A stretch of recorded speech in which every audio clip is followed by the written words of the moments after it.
Congrats, Superintendent Padilla. Job well done. Pero grabe yung ginawang dinuguan. Ang ginawa ninyong pagpatay sa tatlong nationals, Chinese nationals, ay posibleng isa lamang sa maraming biktima ng war on drugs na kasalukuyang iniimbestigahan din ng Quad Committee. Nauunawaan mo ba ito, Andy? Opo, Your Honor. Ganon din, Andy. Ang pagpatay dito sa tatlong Chinese nationals ay posibleng bahagi din ng war on drugs. Mas kilala bilang extrajudicial killing or EJK na kasalukuyang dinidinig ng ICC or International Criminal Court kung saan ang pangunahing iniimbestigahan ay walang iba kung hindi ang dating Pangulong Rodrigo Roa Duterte. Ito ba, Andy, na uunawaan mo? Opo.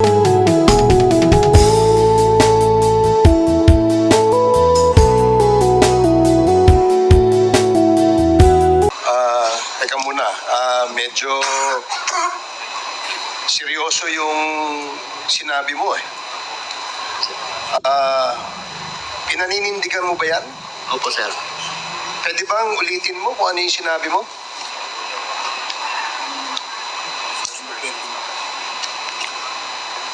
Habang naglalakad kami papuntang investigation section, tumunog ang cellphone ni Superintendent Padilla. Nakita ko na pinindot ni Superintendent Padilla ang kanyang cellphone. Narinig ko na sinabi nung tumawag kay Superintendent Padilla, "Congrats, Superintendent Padilla. Job well done."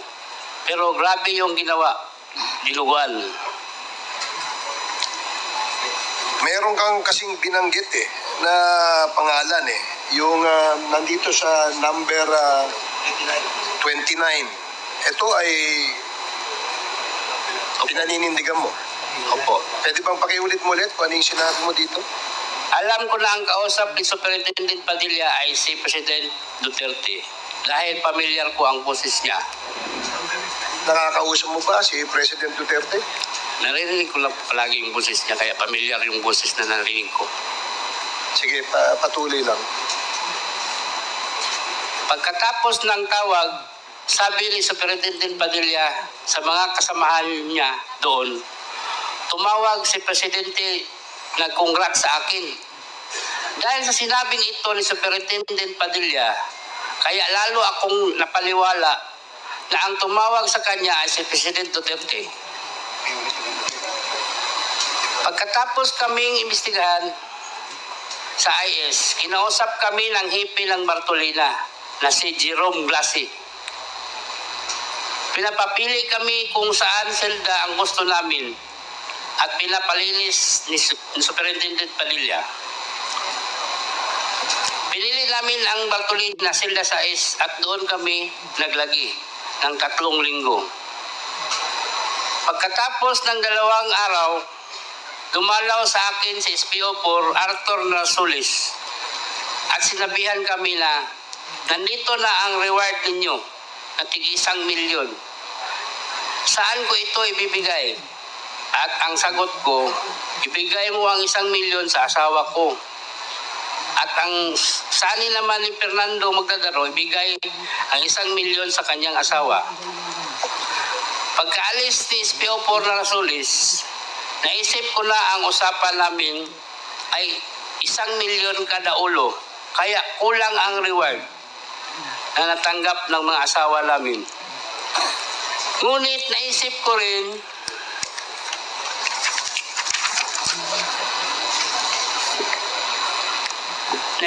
rin na isi-target lang naman at importante ay ang kalayaan namin. Noong sumunod na araw ay dumalaw ang asawa ko at ang asawa ni Fernando Magdadaro at kinumpirma nila na natanggap na nila ang tig-1 milyon. Palagi kong tinatawagan si SPO4 Arthur Nasulis tungkol sa aming paglaya. At ang palagi niyang sinasabi, mag-antay-antay lang kayo, makakalaya din kayo. Sabihan namin ang presidente. Naghintay kami sa pangakong yun hanggang matapos ang administrasyon, hindi kami tinulungan na lumabas. Hanggang sa pinaamin nila ang kaso ng pagpatay sa 3 Chinese drug lord at kinasuhan kami ng homicide. Ngunit sa kalaunan namin para matapos na at tulungan kaming makalaya. Nakumbik kami sa pagpatay sa 3 Chinese drug lord. Ibinigay ko itong salaysay na ito dahil sa galit ko sa kanila. Ginawa naman naming ang pinatrabaho nila pero hindi naman tinupad ang kalayaan na pinangako. Ang lahat ng sinasabi ko ay sa salaysay na ito ay pawang katotohanan lamang at walang sino man ang nagturo o nag-impluensya. At alam ko rin na maaaring gamitin laban o pabor sa akin, sa ngayon ito ay na lang po ang masasabi ko at wala nang idadagdag pa sa aking salaysay. Bilang patuto, lumagda ngayong ika-21 Agosto 2024 na lungsod ng Baguio. Maraming salamat. Okay, salamat Mr. Tan. Ito bang sa salaysay mo, pirma mo ito? Opo, Your Honor. Okay, meron ka pa bang idadagdag na Wala na po. wala ka nang dadagdag? Okay. Now, we will proceed with the interpellations from the members. Meron pong nagpalista dito sa atin earlier at ang una pong magtatanong ay si Congresswoman Jinky Jervil Luistro. You are recognized. Thank you, Mr. Chair. With your permission, I wish to address my questions to Fernando P. Magdadaro. Mr. Magdadaro, Andy nga ba ang palayaw mo o tawag sa iyo? Opo, Your Honor. Ikaw ba, Andy, ay nag-almusal ngayong umagang ito? Kaunti lang po, Your Honor. Bakit hindi mo dinamihan? Kasi mahabang biyahe, Your Honor. Baka mag-iihi pa kami sa daan. Nakatulog ka ba, Andy? Mula nang nakarating kami sa Manila, Your Honor, hindi ako na masyado nakatulog ng mabuti. Sa kabila ng iyong sinabi, maayos ba ang pakiramdam mo ngayong oras na ito? Opo, Your Honor. Nasa maliwanag ka bang pag-iisip? Yes, Your Honor. Andy, magkakulay tayo ng damit. Samahan mo ako sa aking advokasya para sa katotohanan, Andy. Andy, ang mga susunod kong tanong ay sasagutin mo lang ng opo o hindi po. Maliwanag ba yun, Andy? Opo, Your Honor. Naririto ka upang isalaysay ang ginawa ninyong pagpatay sa 3 Chinese nationals, sina Cho Kin Tong, Jackson Lee, at Wong. Pawang sentensyado ng mga kasong drugs noong August 13, 2016 sa Davao Prison and Penal Farm. Nauunawaan mo ba ito, Andy? Opo, Your Honor. Ang ginawa ninyong pagpatay sa 3 nationals, Chinese nationals, ay posibleng isa lamang sa maraming biktima ng war on drugs na kasalukuyang iniimbestigahan din ng Quad Committee. Nauunawaan mo ba ito, Andy? Opo, Your Honor. Ganon din, Andy. Ang pagpatay dito sa 3 Chinese nationals ay posibleng bahagi din ng war on drugs. Mas kilala bilang extrajudicial killing or EJK na kasalukuyang dinidinig ng ICC or International Criminal Court kung saan ang pangunahing iniimbestigahan ay walang iba kung hindi ang dating Pangulong Rodrigo Roa Duterte. Ito ba, Andy, na uunawaan mo? Opo, Your Honor. Andy, nakikilala mo ba ang dating Pangulo? Opo, Your Honor. Sino ang dating Pangulo? Rodrigo Roa Duterte po, Your Honor. President Rodrigo Roa Duterte po. Andy, sa kasalukuyan, ikaw ay nanumpa at nasa harap ng mga congressmen. Bahagi ng Quad Committee. Bawal magsinungaling. Nauunawaan mo ba ito? Opo, Your Honor. Napapanood ka din sa buong mundo, Andy. Nauunawaan mo ba ito? Opo, Your Honor. At sa kabila ng lahat ng aking mga naging katanungan sa iyo, Andy, sigurado ka ba sa ginagawa mo? Opo, Your Honor. Voluntaryo ba ang ginagawa mo? Opo. Handa ka ba sa posibilidad na maaaring itong pagpatay ninyo sa 3 Chinese nationals ay bahagi nga ng War on Drugs or EJK, kung saan ang pangunahing suspect ay walang iba kung hindi ang Pangulong Rodrigo Roa Duterte? Yes po, Your Honor. Punta tayo, Andy, sa iyong sinumpaang salaysay. Sa paragraph 3, iyong binanggit, nilapitan at kinausap ka ni Leopoldo Tan. Sino si Leopoldo Tan? Kasama ko po, Your Honor, sa bilangguan po. Ano? Maximum Security Compound. Ano ang dahilan, Andy, at nilapitan at kinausap ka ni Leopoldo Tan? Dahil po sa pagpatay po. Nangailangan po siya ng makasama niya sa pagtrabaho. Kailangan niya ng makakasama sa pagpatay. Napansin ko dito sa paragraph 4 ng iyong salaysay, ginamit mo ang salitang ipapatira. Ang ibig sabihin ba dito ng ipapatira ay ang pagpatay na binabanggit mo ngayon? Opo, Your Honor.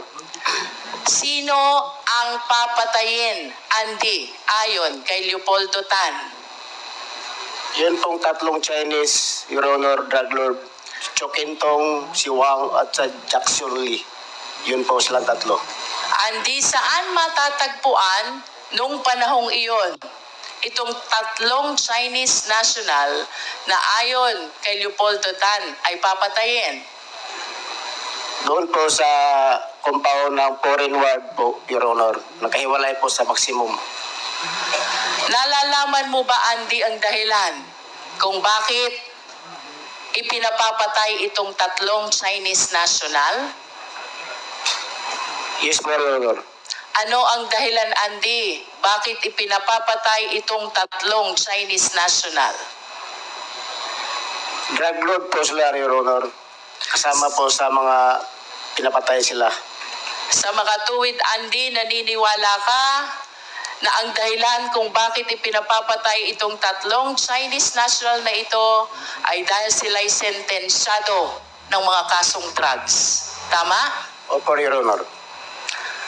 Ikaw ba ay kaagad pumayag sa nasabing paghingi ng tulong sa iyo ni Leopoldo Tan? Yes po, Your Honor. At maaari bang malaman ang dahilan? Bakit ka pumayag? Dahil po, Your Honor, sa kunting halaga at sa kalayaan po namin, Your Honor. Pwede bang malaman magkano yung konting halaga?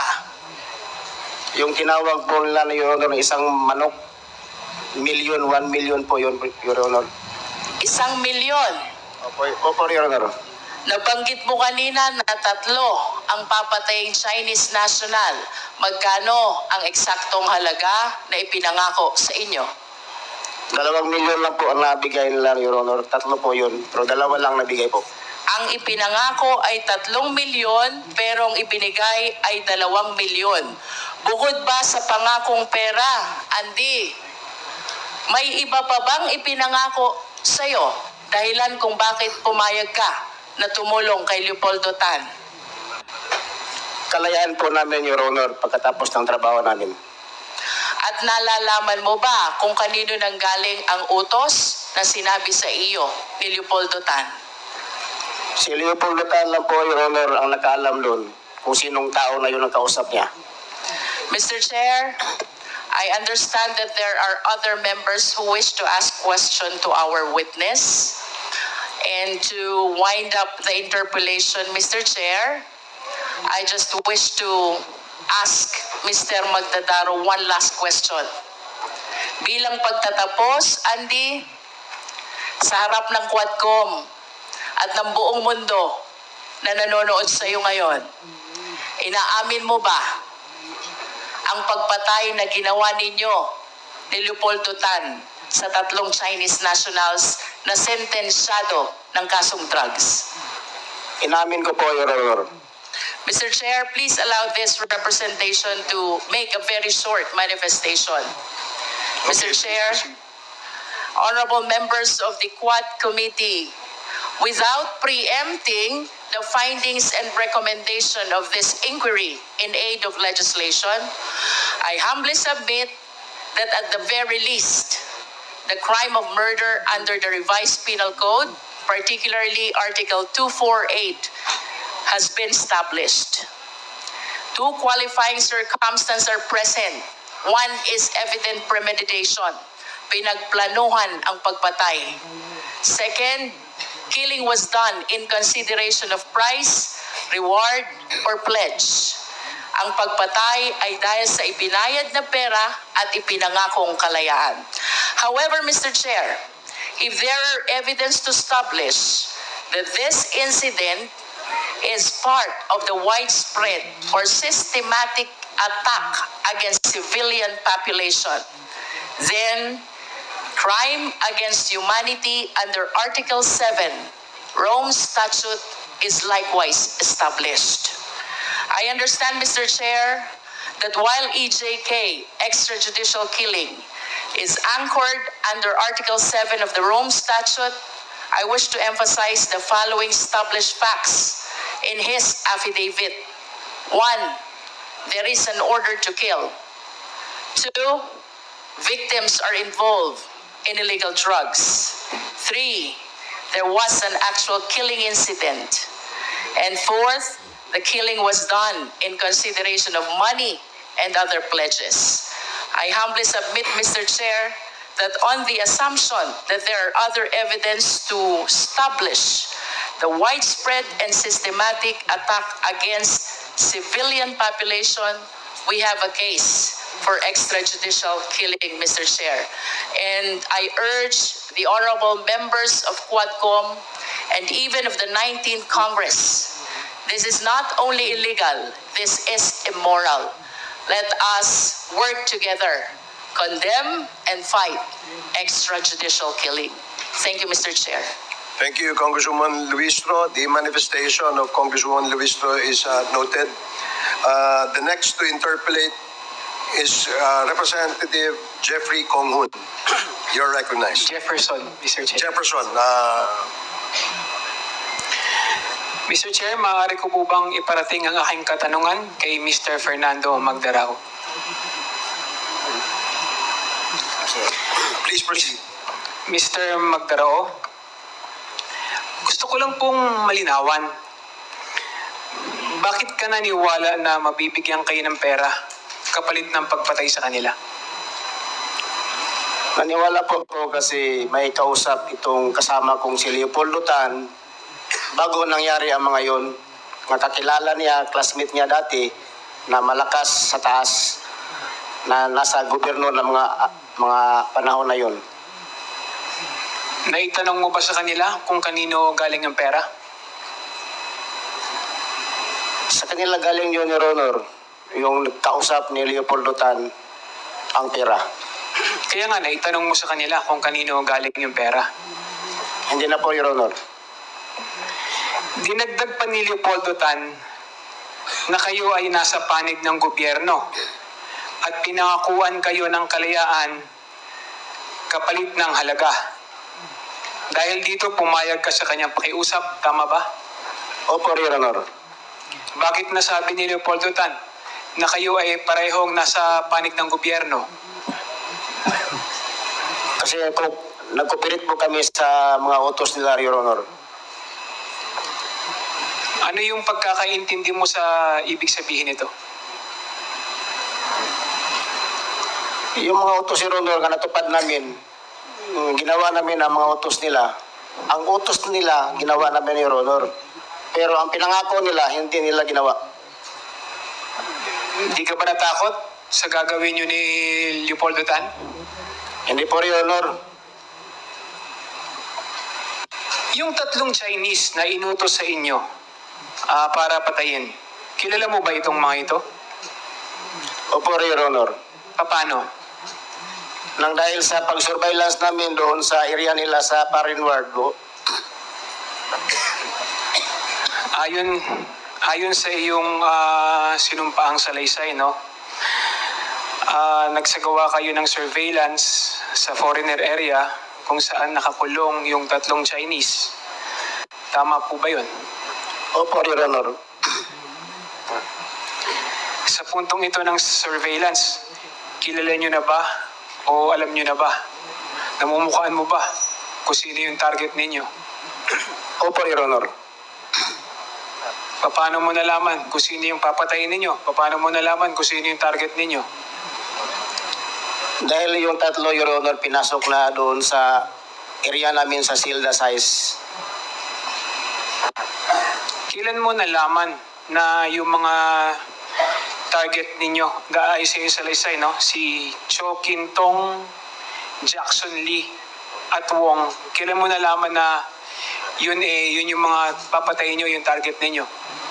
Sa mga araw na po noon, Your Honor, nung dinala sila doon sa Silda Size po. Sa pagkakaintindi ko, no, ayon sa'yo, noong August 11, 2016, pumasok ang mga tauhan ng Bucor sa selda mo. Tama ba? Opo, Your Honor. Tapos kinapkapan ka, pinalabas na may nahuling sabu sa'yo. Tama ba? Opo, Your Honor. At sa ano ang pagkakaintindi mo sa pangyayaring ito? Parang connected na po sa paghuli, Your Honor, para mapatay yung tatlong inchik po. Tingin mo ba ito ay bahagi sa plano ni Leopoldo kung paano niyo iligpit yung tatlong Chinese drug lord? Opo, Your Honor. Dahil dyan sa mga nakuha sa inyong shabu, di ba may nakuha sa inyong shabu, di ba?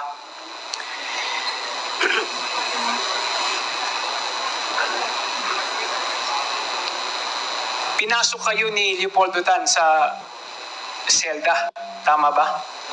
Opo, Your Honor. At ayon sa iyo, dinala ng mga taga-Bucor ang tatlong Chinese nationals sa inyong selda rin. Sino yung nagdala sa kanila sa inyo, sa selda? Yung duty po doon, Your Honor. Taga-Bucor po. Kilala mo ba yung mga ito? O sino-sino ito?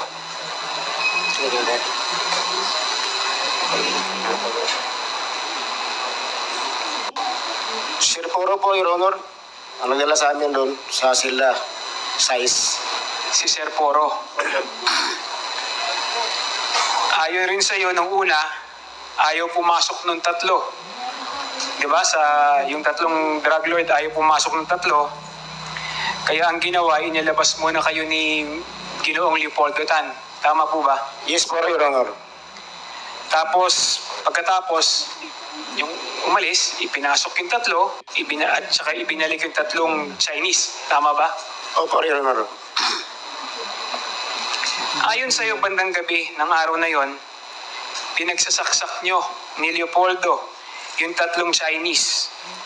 Ginamit mo sa pagsaksak ay 29, samantala si Leopoldo ay korta na parehong bigay sa inyo ni Leo Pinkian. Tama ba sa iyong salisay? Opo. Ano yung korta? Yung balisong din yan, Your Honor. Ano yung tsura nun? Parang Pasensya ka na, hindi ko alam kung ano itsura ng korta. Ano yung korta?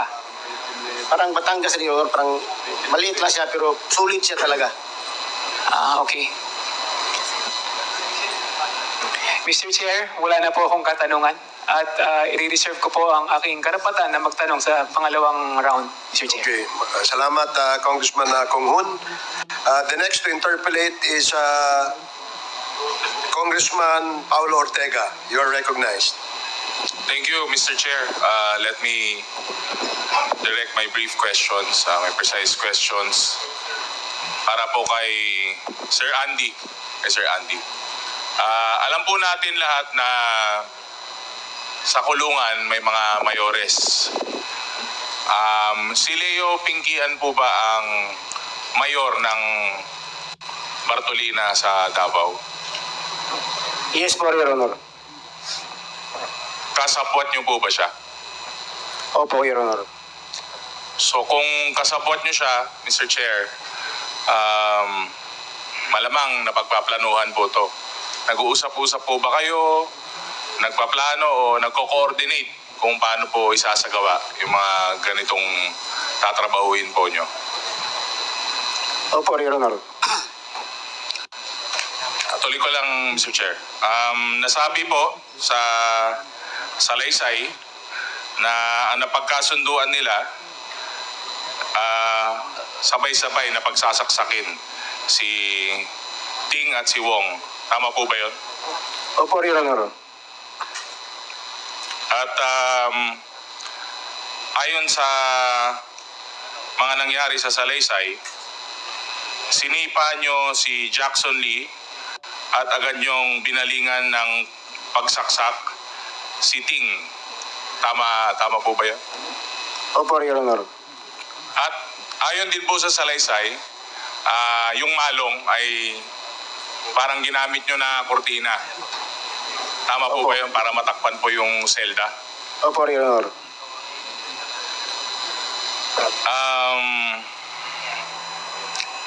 Paano nyo po nalaman na itong mga Chinese na nakakulong dun sa Bartolina area? Paano nyo nakumpirma na sila po ay drug lords? Nang dahil po sa kaibigan ni Leopoldo Tan po, Your Honor. Kaibigan? Sino po yung kaibigan ni Leopoldo Tan? Yung Sir? classmate niya, Your Honor. Salamat, Mr. Chair. Thank you. Thank you, Congressman Ortega. The next to interpolate is Congressman Joel Chua. You are recognized. Thank you, Mr. Chair. With the permission of Mr. Chair, I would like to address my question to Mr. Fernando Magdadaro. Please proceed. Thank you, Mr. Chair. Sir Andy, dito po sa inyong salaysay sa page 2, number 16, sabi po ninyo dito, pagkatapos ay dumating si Superintendent Gerardo Padilla sa Bartolina, Selda 6, at sinabi niya, anong ginagamit ninyo? Ihagis sa labas. At hinagis naman namin ang korta at balisong sa labas ng selda. Tama po ba to? Opo, Your Honor. Sino po itong si Superintendent Gerardo Padilla? Siya po ang namumuno sa DPP Saan? sa Dapicol po, Your Honor. Siya po ang superintendent dyan po, Your Honor. So siya yung pinakamataas na opisyal sa Davao Penal Colony. Tama po ba? Yes po, Your Honor. Okay. So, masasabi mo ba na itong si Superintendent Geraldo Padilla, ito pa pala, nung sinabi niyang anong ginamit ninyo ihagi sa labas, anong ibig niyang sabihin dito sa anong ginamit ninyo? Anong ginamit ninyo sa pagpatay? Tama po ba? Opo, Your Honor. Okay. So masasabi po ninyo na alam ni Superintendent Gerardo Padilla yung ginawa ninyo. Opo, Your Honor.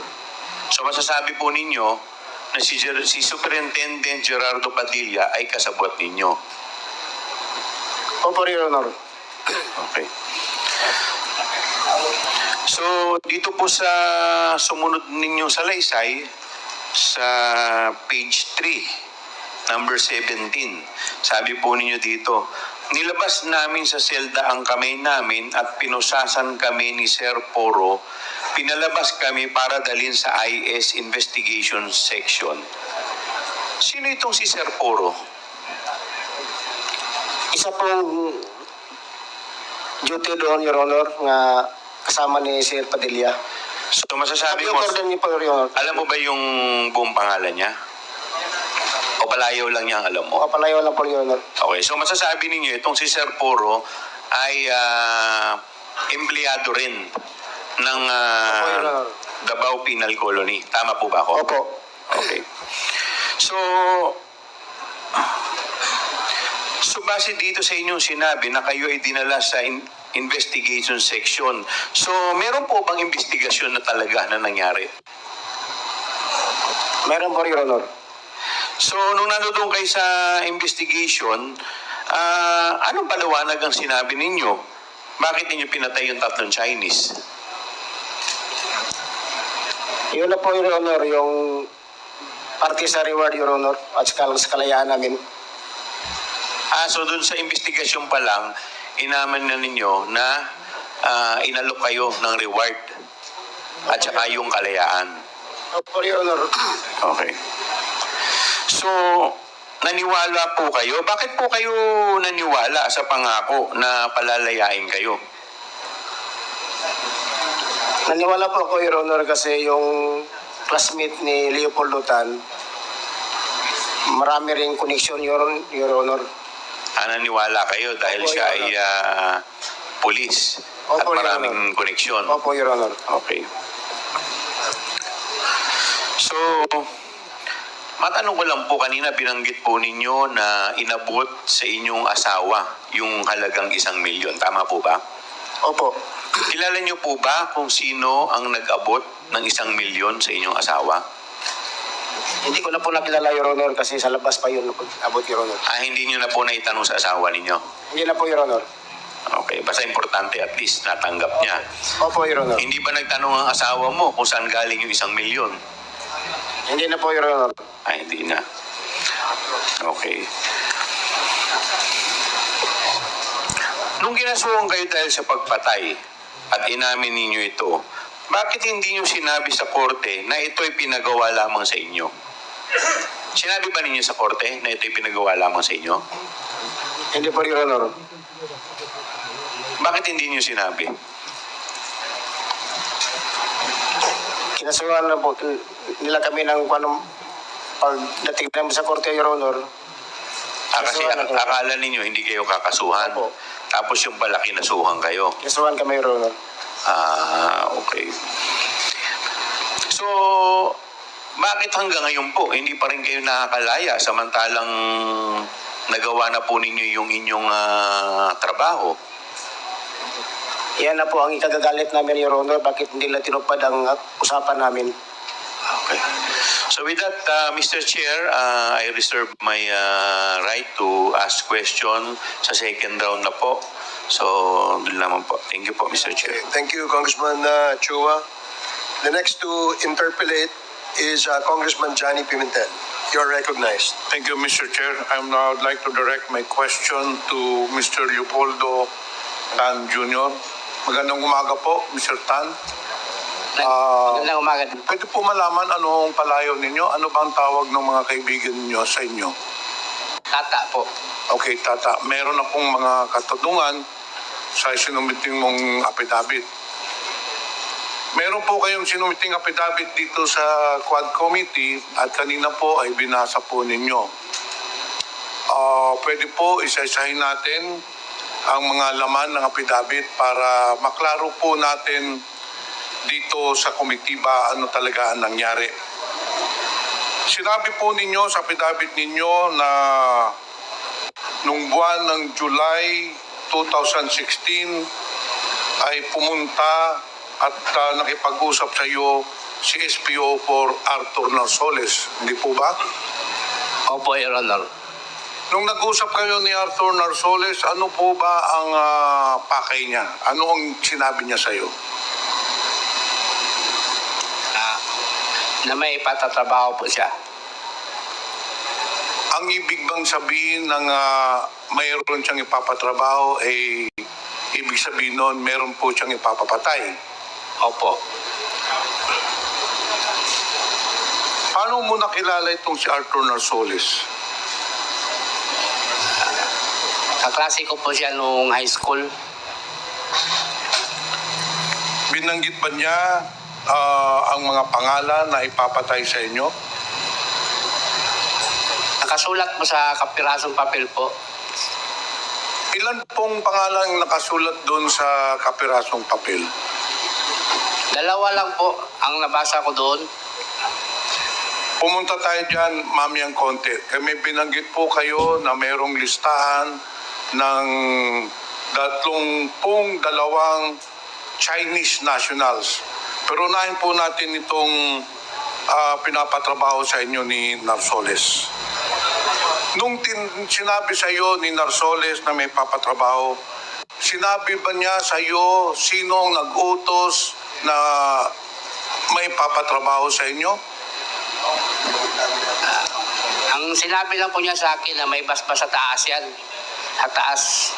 Kapag kakaintindi mo po, Tata, anong ibig sabihin na may basbas sa taas? Sino kaya ang nasa isip mo noon, nung panahon na yon, nung sinabi ni Narsoles na itong papagawa ko sa inyo ay may basbas sa taas? Administrasyon po. Ibig mo sabihin yung previous administration, Opo. yung mga pinuno nung 2016 to 2022. Binanggit mo rin po, Tata, na baka sinabi ni Narsoles, baka matulungan kayo na makalaya. Kakausapin po namin ang presidente. Sa pagkakaintindi mo, Tata, sino yung presidente na binabanggit ni SPO4 Narsoles? Si Presidente Rodrigo Roa Duterte po. Yung mga panahon na yun. Pakiulit po, sino yung sa pagkakaalam nyo, pagkakaintindi ninyo, sino yung tinutukoy ni SPO4 Arturo Narsoles na kakausapin namin yung presidente? Sino po yung nasa isip nyo ng presidente? Presidente Rodrigo Roa Duterte po. Ito sa salaysay mo din, pinangakuan kayo na sinabi ni Narsoles na pag tinabaho nyo, bibigyan kayo ng isang manok. Anong ibig sabihin ng isang manok? 1,000,000 po ang pagkakalam ko. 1,000,000 kada ulo base sa salaysay mo. Opo. Pero natanggap nyo is only 2 million pesos. Mr. Chair, let it be put in record that this representation is requesting the presence of SPO4 Arturo Narsoles. Kasi ito po ayon sa salaysay ni Tata, ito ang nag-utos sa kanila na ipapatay yung 3 Chinese national. Mr.